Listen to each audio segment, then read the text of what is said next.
What's going on, everybody? LK here, back at it again with another video, and today some more Dragon Ball FighterZ for y'all. So today, I realized I did not get this done yet for this season. I want to talk about training mode. I have a couple of videos on training mode for season 3, but today I'm going to go through just the training mode menu so that you can know what everything does, how to set stuff up to solve the problems that you want to get solved.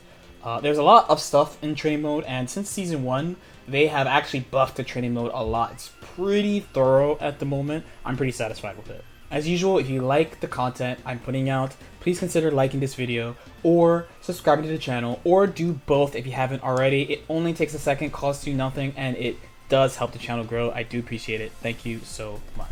So with that, training mode. So I spend a pretty decent amount of time in training mode.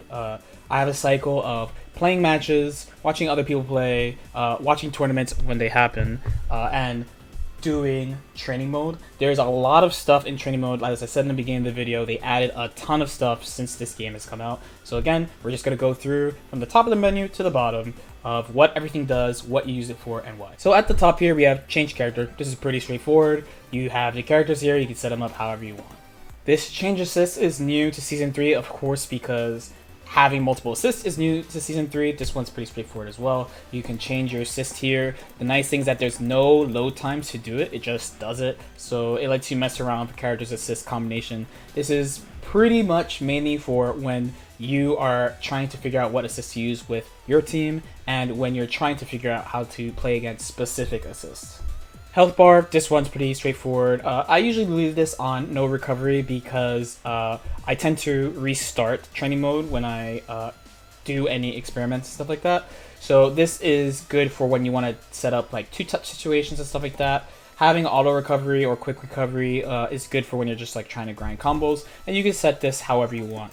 When you set these to 0, you have to restart training mode, which is the recording button and the play button, in order to have the other characters disappear. So here we have the training settings. So you have things for your meter, key gauge, right? So this is just how it recovers again. It kind of doesn't matter whether you have it on one or the other unless you're checking certain numbers. Now you can set this to 0.5 instead of full like individual numbers because EX moves cost half now. Sparking blast level, if you're testing TODs, especially making them, you want this generally to be set to 1. Besides that, I just usually have it set to permanent. Personally, when people send me combos, because I don't make up my own touch of death combos and punishes, I just have this on permanent anyway. I just trust people, but you know how that goes. And then this Sparking Blast recovery is for when your Sparking Blast is over. Of course, for me, it doesn't matter because I have this on permanent.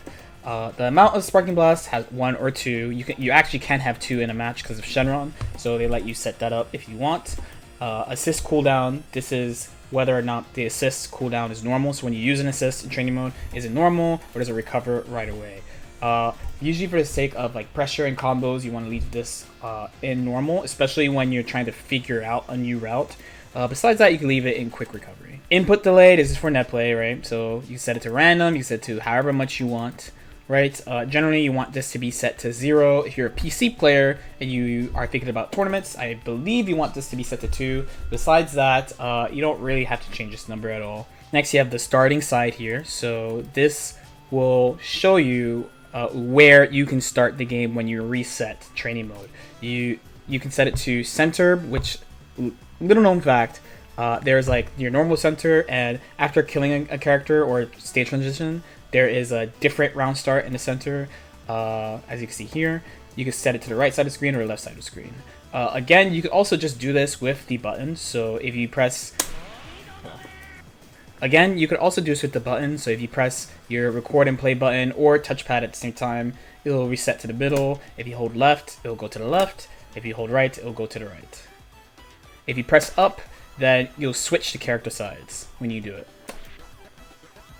You also have this here with starting position. Reverse just means the player sides are swapped. And then this last setting is whether or not you want the game to remember where you start or not. So if you have this to restore default, that means it will always go to the default. Now, enemy settings. This is where you'll probably spend a lot of time. So generally, you're not going to change this enemy behavior, really. The other options you have here are controller if you have a friend nearby, and it's CPU. You also make the computer do a repeated action over and over and over if you wanted to, but the one I use the most is definitely training dummy. You can set them to stand, crouch, jump. Unfortunately, it's missing super jump, but it'd be like that sometimes. Different types of guards. So this guards everything. This guards after the first attack. This guards only the first attack, and this just makes it random. For the sake of coming up with like strings with gaps, guard all is pretty useful. To see if everything is airtight, guard first only is really useful. Random is good for things like hit confirm practice and stuff like that. Seeing if moves are possible to hit confirm, especially. Guard style, so switch means they'll block high and low. Random means it's random. Don't switch means whatever pose you have them in, they will stay that way. Now, guard cancel. So there are multiple things that the game calls guard cancel. So we have the guard cancel that we know, that's just on. But then you have Sparking Blast, Reflect, and Super Dash.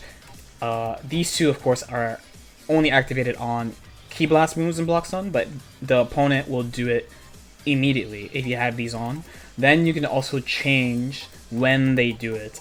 If you want them to do it truly randomly, set it to random here. It's pretty good practice. If you're practicing specifically against guard cancel though, you probably won't be able to do like whole strings when it's random. I would say use a specific move and then see if you can react to the guard cancel. Mid-air recovery is of course about which way the opponent will tech in the air. Ground recovery is for slide knockdowns, soft knockdowns, etc. The delay stand is what makes them wait on the ground or not. And you can change the timing and make it random, which is pretty nice. Dragon Rush cancel is for whether or not they will tech a Dragon Rush. This is pretty nice for if you want to practice this situation right after, because both players are basically even here. So like this type of situation. You also want this on for when you're recording your options for if you're making a Dragon Rush bot, which I have described in another video on this channel. So switching timing is new to this version. It's for when the opponent comes in after you snap them. So you can make it variable. You can see how variable it can be here. Counterattack settings are a little bit more in-depth. This is for making your opponent act after you attack them and how fast you want them to do it, including random. This is obviously pretty useful for when you want to set up situations against like things like reversals, frame traps, stuff like that. So you have to use a combination of setting what direction the computer is going to press and what button they're going to press, so you can really do basically any move. So here we have the training dummy recording settings. So there's a lot here. There's 8 slots here for you to mess around with. That's a lot. That's really, really a lot for a fighting game. You have your normal method or quick method. I like normal because I'm a boomer. You have your playback method. So you're generally using normal. Random is for when I'm just trying to test, like, you know, certain 50-50s or certain settings on offense. Like the computer is attacking me. I'm trying to defend a certain way.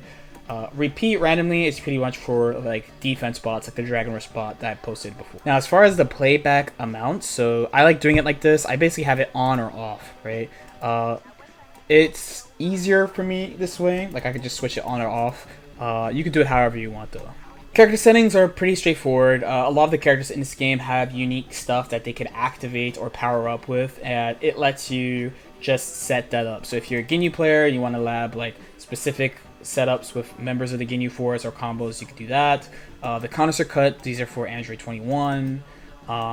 Spirit Bomb here is for base Goku. Kaioken also for base Goku. You have all these specific character settings here to switch on or off.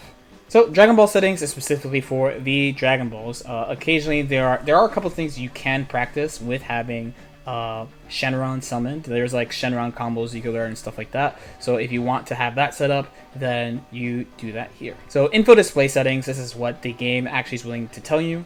So the virtual controller, that is referring to the lever here. I like having this in the bottom corners of the screen because them being in the middle, it says up down, but it puts it in the middle of the screen. I think that's kind of ugly. Command history, that's what shows up on the left side of the screen. It shows your inputs. Here's the damage input, damage info, stun time, frame advantage, invul, enemy info, which shows, enemy info shows you both, right? So if I turn off the enemy info, then it's only going to show my information.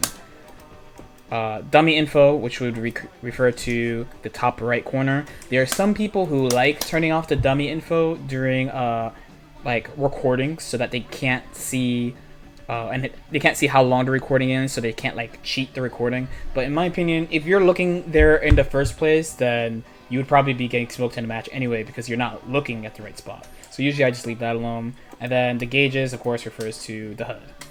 Special move list. This shows you all the moves for each character, right, on both teams. Really, you might not need this if you're playing your team, but if you're checking stuff with other characters and you don't know the inputs for the moves, this is where you would check it. Button settings sets up your buttons. We are very familiar with this. The main extra thing that you would probably set in this mode would be your record and play settings. And then that's basically it. The rest of the options have to do with just sound in-game and going back to the main menu or going back to character select screen. So hopefully this helps you. There are a lot of options in training mode. Training mode is very powerful. It's a tool that can help you. Easily the most common thing that people practice in this game is probably combos, but you can actually lab a lot of situations, how to defend stuff, how to attack people, etc. in training mode. So it's a really strong tool. I can guarantee even the strongest players who say they don't train the game a lot, they still do use training mode to figure out stuff. So it's a really powerful tool, and it can help you get better. As usual, if you have any questions or comments, feel free to leave them in the comment section below. Like and subscribe if you feel like it, and I'll see you next time. Peace out.